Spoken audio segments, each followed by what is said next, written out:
Hi అండి. ఈరోజు మొదటి శ్రావణ శుక్రవారము, అందులోనూ నాగపంచమి. సో, అందుకోసం అయితే స్వామివారి దర్శనం కోసం అయితే వెళ్ళాము. అందులో భాగంగా నాగదేవతకి అభిషేకం కూడా చేశామన్నమాట.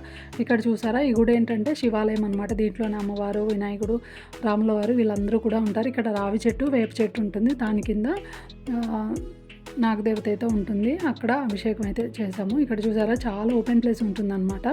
ఈ గుడిలోనే అదే శివరాత్రి కానీ లేదంటే కార్తీక పౌర్ణమి అప్పుడు మాత్రం అస్సలు స్పేస్ ఉండదు.